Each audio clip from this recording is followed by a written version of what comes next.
Hello, and welcome to the Let Them Live podcast. I'm Emily Burning, your host, and also the president and co-founder of Let Them Live. We bring you interviews with unsung heroes and inspiring individuals who are in the fight to save babies, mothers, and fathers from abortion.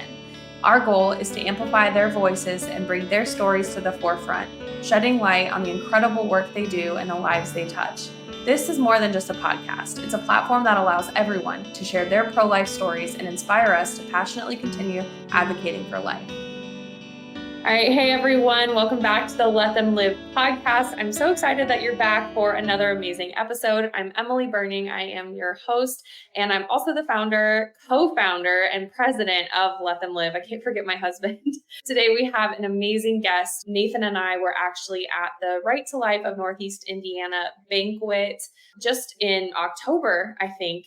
And there's an amazing woman emceeing the event, and she just has an incredible story. And so I just had to have her on and just to talk to her a little bit more about her background and her passion. So Melissa Montana is known as a bold Christian leader, speaker, and voice on the air, as well as for her vibrant joy of the Lord. She has served in leadership at Star 88.3 Radio in Fort Wayne, Indiana. And for over 32 years, she's done that. And she still has just so much passion and excitement for it every single day. She's interviewed thousands of people, well-known authors, speakers, leaders, you name it, on her show. And she's also the founder of the annual adoption celebration, as well as Stars 88.3's Give Love campaign. And her greatest joy in life is being the mom of a daughter that she brought home from Guatemala as a baby, which is so amazing. And she's now a 25-year-old college graduate, which is so crazy how fast time flies by. And though Melissa has faced a lot of challenges in her life, she gives God all the glory for her victory and for all of the work that she's done overcoming challenges. Her life journey has given her a story, which is amazing that she can share. And by God's blessing, he has given her a voice. So please, let's welcome Melissa Montana. Melissa, I'm so Yay! I'm so glad to be here. Thank you so much for having me. My goodness, what an opportunity to get to share a story, because we talk about how God will give you a story for his glory. We're supposed to use it for his glory. So honored to get to be here. Emily, I appreciate your heart, you and your husband, for this organization, Let Them Live, because you believe in life, and so do I. And being an adoptive mom, it gives me another level of how appreciative I am of someone that said yes to life. I get to be a mom because someone said yes to life. Yes. And I'm thrilled to be here and talk about all those areas and avenues. So thank you. Of course. And I love that perspective, by the way. Like, you are a mom because someone else said yes to life. Nathan's little sister was adopted from China. And that's the perspective that we have. You know, her mom, we don't know the circumstances of everything, but she did say yes. Maybe tell a little bit about yourself and your story, like who you are. I'm sure Star 88.3, your adoption, everything's one, but maybe tell us a little bit about the adoption and yourself and how that all kind of loops in. Thank you, Emily. The story's long, so it's like, where do you start and what do you say? But I just know it's all God ordained. He's the one that made this possible for me. And years ago, I was married and thought this was going to be my dream. You're going to get married, have the White House, picket fence, 2.5 kids, go on with life, serve the Lord. Everything's going to be grand and glorious. And a different story unfolded from that. I wasn't sure what was going to happen, but when he said, I don't want to do this anymore, you're not who I want to be with, of course I was broken. I thought, okay, God, what are you doing with this? I thought I did everything I was supposed to do to be the good wife, to be a support and serve you, Lord. And you let this happen? And it's not that God is doing things to us. So when you feel like, why did God do that to me? He doesn't do it to you. He does it with us. He allows it, and he walks with us in the journey. So, yea, though I walk through the valley of the shadow of death, I will fear no evil because he is with me. So when we go through things, it's faith building. And so in my journey, it's not been easy. So I know abandonment in a marriage. I know what it's like to have an awkward family situation growing up. I know that it's uncomfortable at times, and something that's broken doesn't always get fixed. and how do you journey through that? So my journey has had purpose, just like yours has. If you've had things in your life and you don't understand why, just say, God, what do you want me to learn from this? Not why, God, but what, God, what can I learn? So that's what I've been trying to do in my life. So when he left, and the prospect of me having biological child or children went out the door, of course, like, why didn't I get another relationship? Some things came along, some relationships came along, but they just weren't the right thing. And I wasn't going to settle for less than what God had for me. So through the journey, as I was remaining single, a number of people said, you could adopt. And of course, that's my mama. My mama's my greatest cheerleader and such a godly example. I'm like, yeah, but I'm single. They probably won't let me. I heard very few people that were single adopting, but I thought maybe they wouldn't let me do that. And then a best friend of mine said, you could adopt. So I got that affirmation, that encouragement to do that. And I pursued it. So I looked into it. Again, long story made short.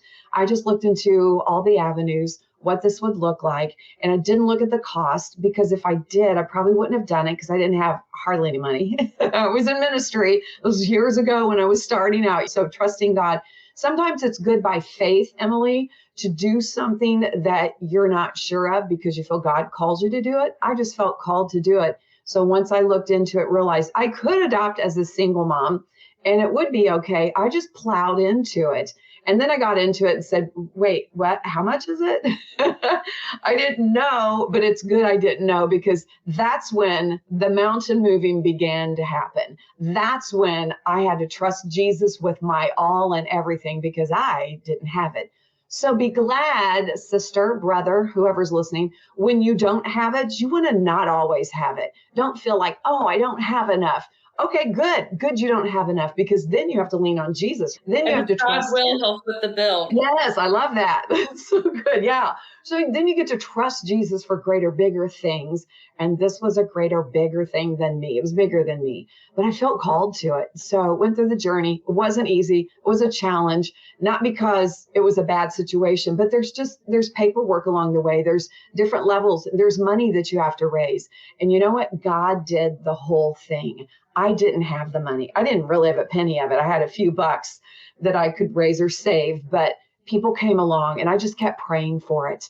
And then finally that day came. I just had prayed that I would get a baby for my birthday. So it was like telling the agency, I've done all this paperwork and my birthday's in October and I want a baby. So I'm telling them in August. And it just felt like it wasn't going to happen. And in September, August, I'm like, come on, I want a baby, just to be told that I have a child, not that she would be in my arms, but I knew that I wanted a little girl. I knew I felt called to that, and I wasn't sure where it was from. So with the local organization that I went through, we went through all the countries and figured out what could a single mom at my age do. Some I was too young for, some I was too old for, some wouldn't allow me as a single. So I'm like, God, you direct me. And it landed on Guatemala. And I knew that was exactly it, because I felt called to a Hispanic child. I don't know why. It just, God had that in my heart. I've always had a love for the Hispanic culture. I feel like I'm supposed to be Hispanic. I'm just not. So I feel like that was for a purpose down the road, which it has been. And we landed on Guatemala. So we pursued agencies that work with Guatemala. And right before I was getting ready to have my child, and I didn't know that, I said I wanted the baby for my birthday. So in September, I'm like waiting and waiting. And they finally say, okay, let me back that up. September, she was born and I didn't know. Okay. October came. I had to wait till October because you had to wait till the baby to be born and then find out about it. There's a little process in there. And so in October, my birthday's October 19th. I said, okay, is the baby about here? And I get a call like 2 days before my birthday from my caseworker. And she's, Melissa, how are you today? She's talking with me. She's from Colombia. She said this beautiful accent. And I said, okay, you don't normally just chit chat with me. Do you have something to tell me? And she's, I think we have a baby for you. And I'm like, really?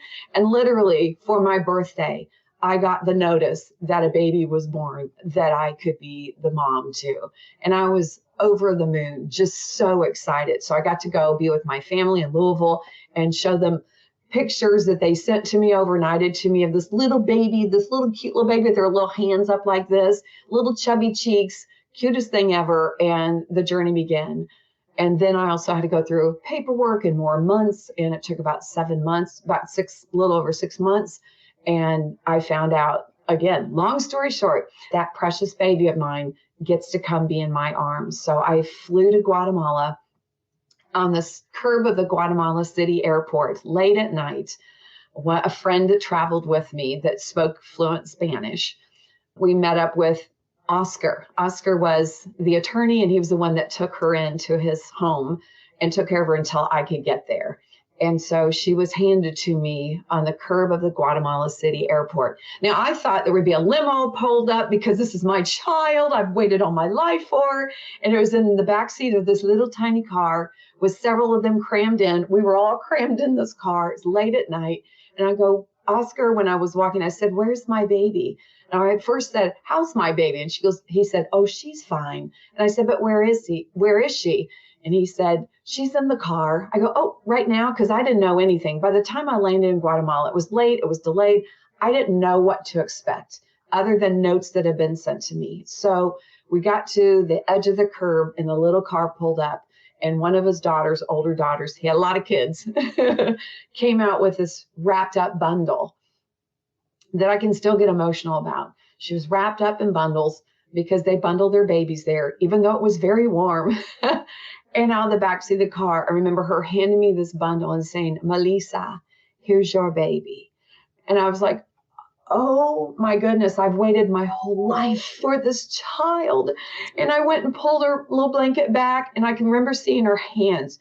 And to this day, she has the most beautiful hands. She just has beautiful hands. I remember seeing her long fingers, and I thought, she's so beautiful. And her little face, I'm like, she's the most beautiful baby I've ever seen. She was brown and gorgeous, and she was awake, but she had a little sweat dripping down her head because it was warm at night. And they handed her to me, and I was so excited. And my friend Terry, she went with me, and she's videoing this, getting the video of all of it. And I turned around and said, "Are you getting this, sister? Are you getting this? This is my baby. I have her in my arms. Oh my gosh. Muy bien. Gracias. Muchas gracias. Mi niña es muy bonita. She's so pretty. She's so beautiful." And we got in the backseat of that little car with that baby in my arms. And we rode off to the hotel and filled out paperwork, and I continued the journey. And there were challenges, but it was a dream come true. And I got to fly back home with my baby. And then I started the adoption celebration because I thought, what do we do with this joy of this life? Because life is precious. But because someone said, because the birth mother said yes to life, I'm forever grateful to her. I don't know her. I may never see her, but I pray for her, and I'm forever grateful to her for allowing me to get to be Lachey's mom. And despite the challenges, like the way God makes a path, and I completely understand that just from firsthand experience, like, God, hey, go here. And you're like, okay, Are you sure? What about this, God? Right, I want to go back and say one more thing, that the journey is costly, but don't let that hold you back. If you're watching this and you're like, you said it was difficult, anything worth having is difficult. And a life is worth having. A life is worth a challenge. That baby is worth a challenge. Don't let money hang you up. I said, God owns the cattle on 1,000 hills, and I just need one cow. Yeah, God, just give me a cow, brother. Thank you, sir. And he came through. And that final week, I had to have $7,000 to finish off. That was the final payment. And I didn't have it. I didn't have a penny of it. I asked my sister friends to pray with me. And don't pray in $25, $75 increments. I said, pray in $500 increments and ask God to come through. And that final week, God came through. All $7,000 came in 1 week in $500 increments. 500, 1,000, 1,500. There was a final gift that someone called the last day that I had to have the money in. And I told the agency, oh, it's coming. And I'd hang up and go, oh, dear Lord, please don't make me lie. Please don't make me. I'm just trusting you. I said that by faith, not because I have it. And someone called on that final day and said, we heard about your story. We want to give you the rest of what you need for your adoption. I said, what? And I'm like in tears. I'm wiping tears. I'm like, do you know what you just participated in? You just participated in a miracle. I said, I need $3,500. Now, back then, that could have been $35,000 to me because I didn't have any of it. So now I think, oh, I can help people with that. But at that time, they said, do you want us to send it to you right away? I said, no, send it to the agency. I told them you were sending it. Gosh, Maybe not them in particular, but I told them it was coming. And it so was they sent it. coming.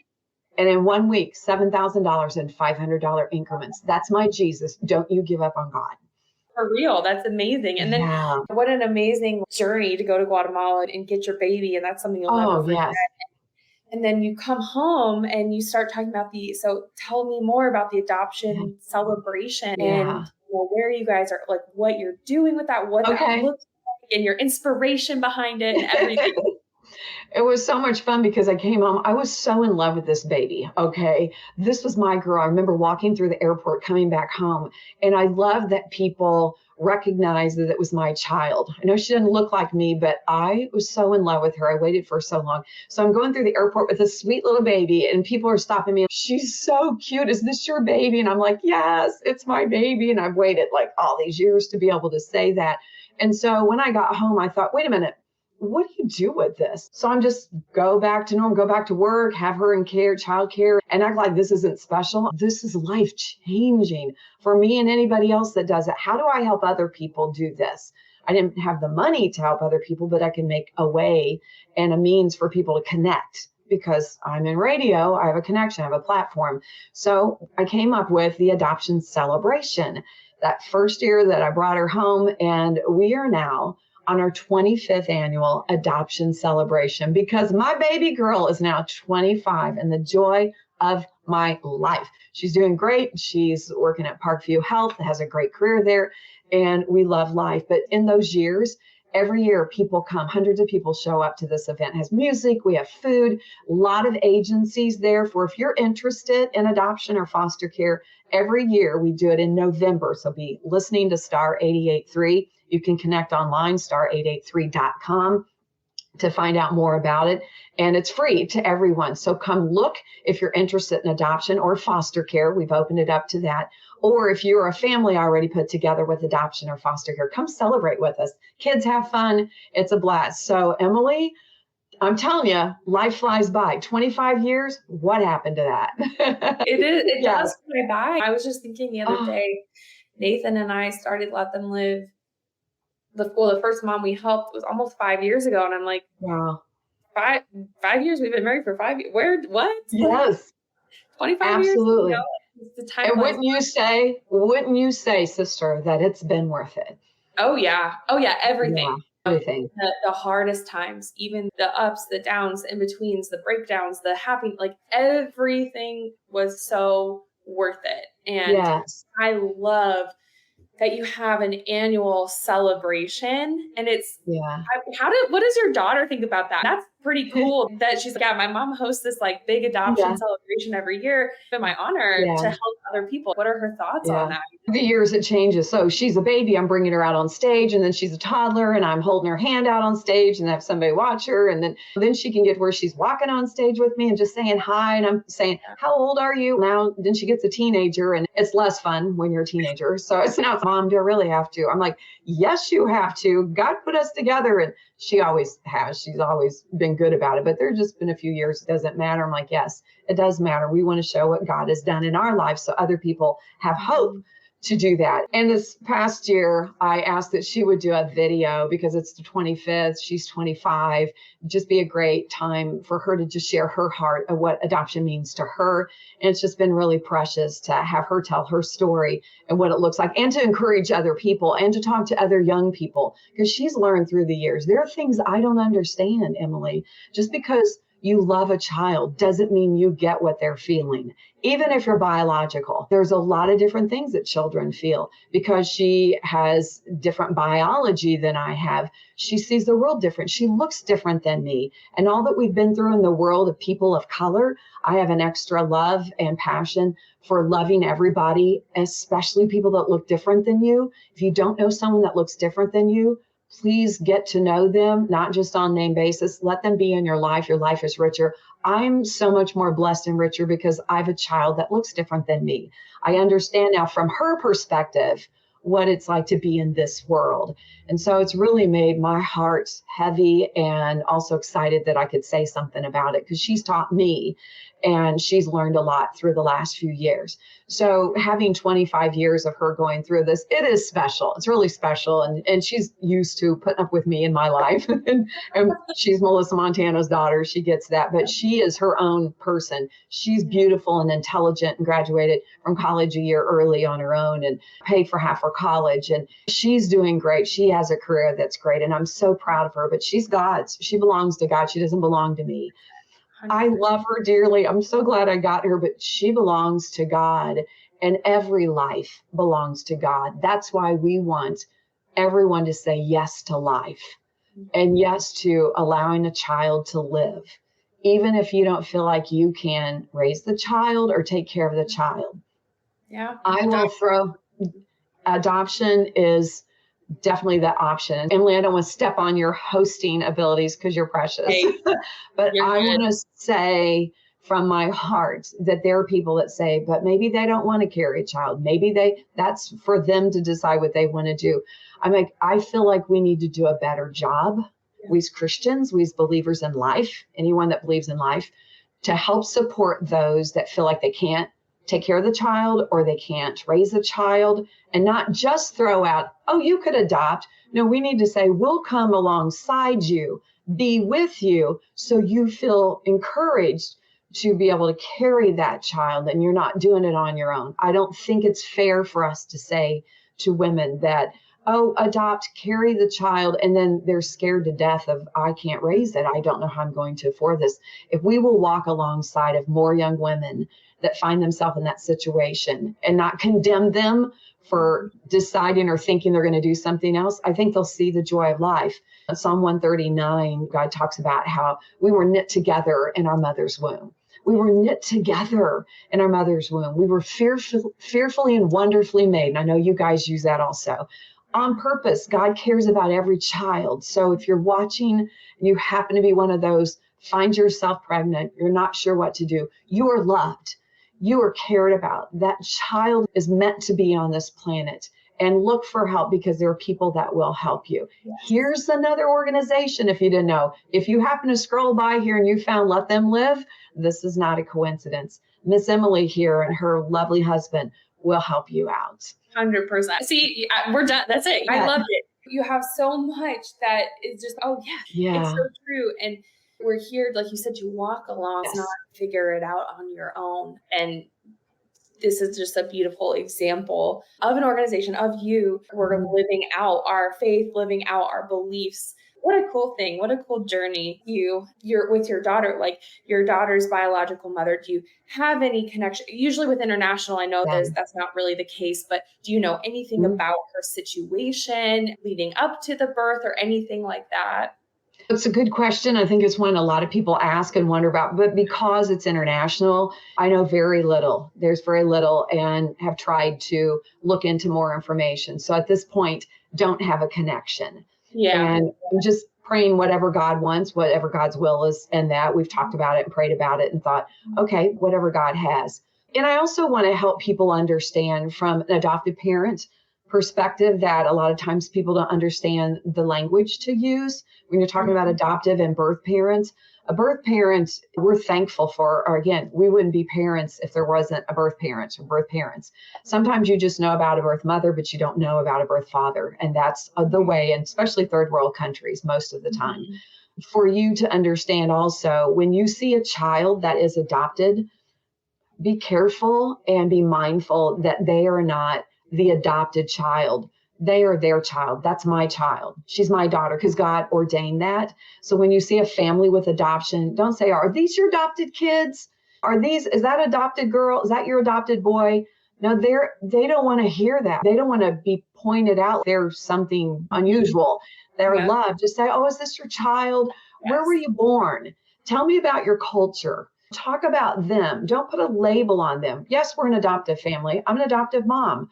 But that doesn't make the child weird or odd or something. This is normal to us, to all adoptive and foster care families. It's normal to us because we're called to that.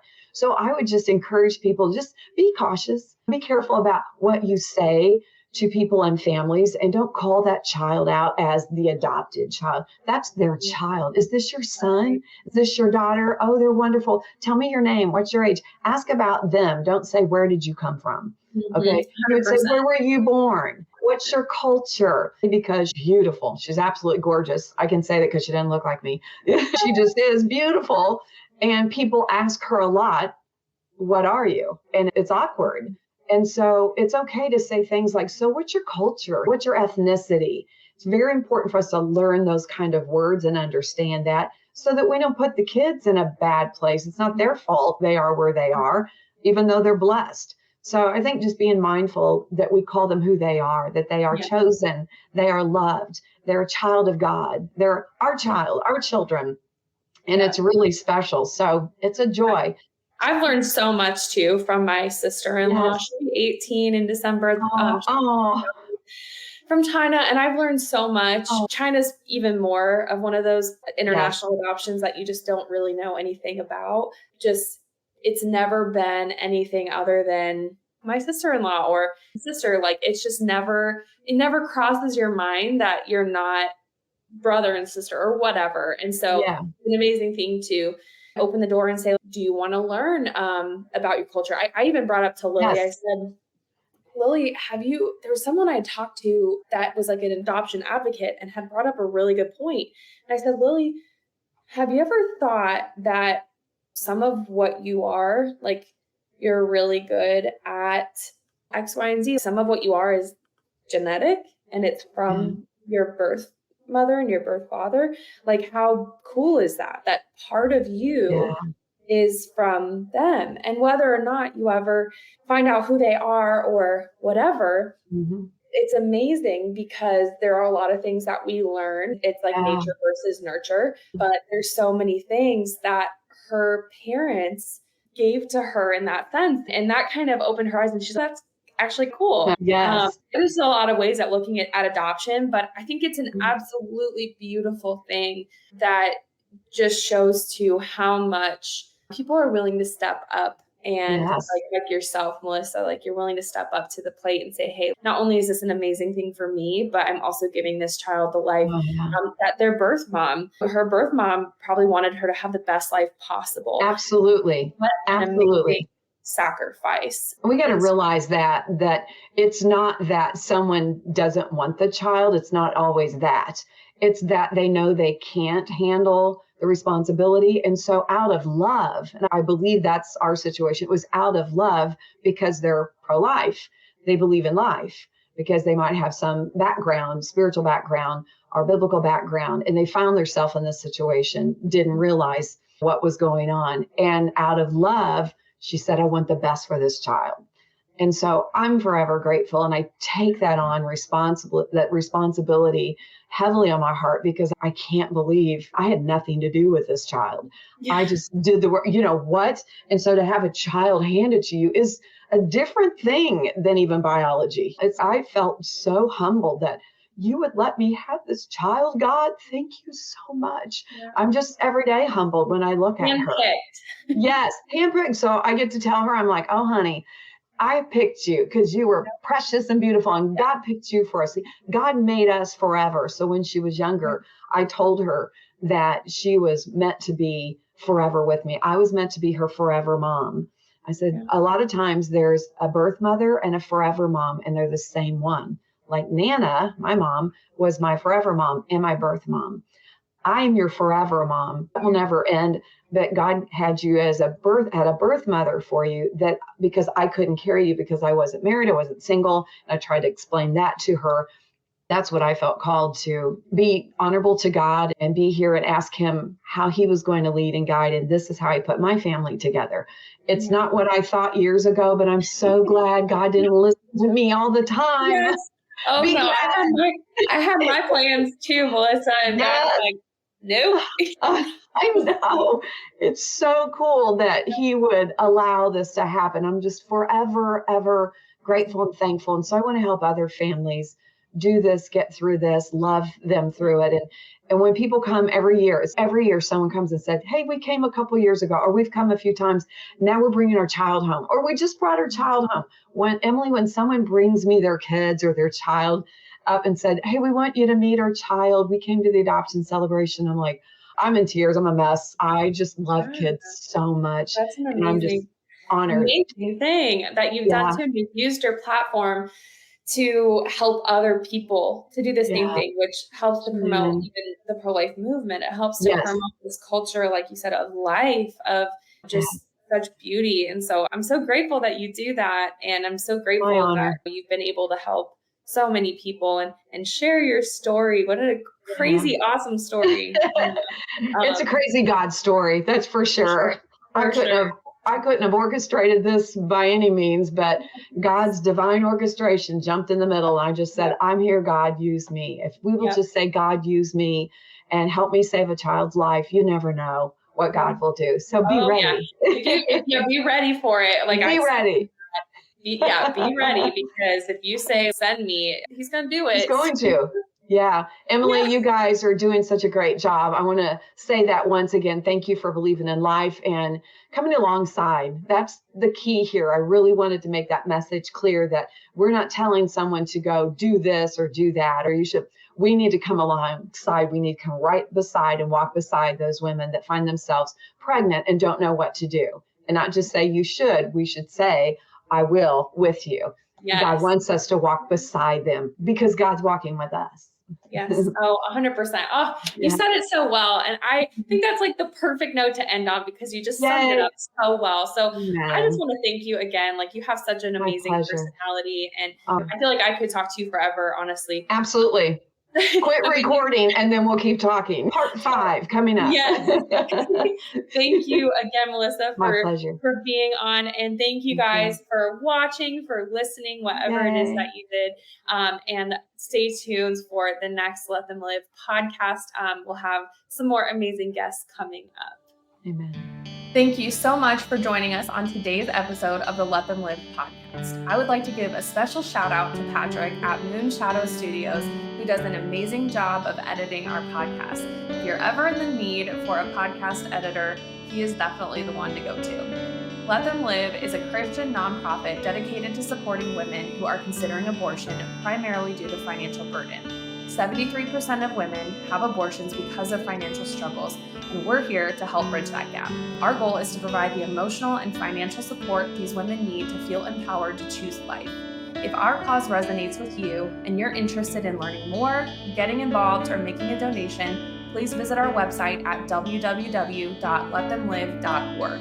One amazing way to contribute is by joining our Heartbeat Club, where you can become a monthly donor, and your ongoing support will ensure that we can continue helping women every single month. You can also follow us on social media to stay up to date with all the amazing stories and ways that you can be part of our mission. You can also find me on Instagram at Emily Burning. Thank you again for listening, and please join us for more upcoming inspiring stories and conversations.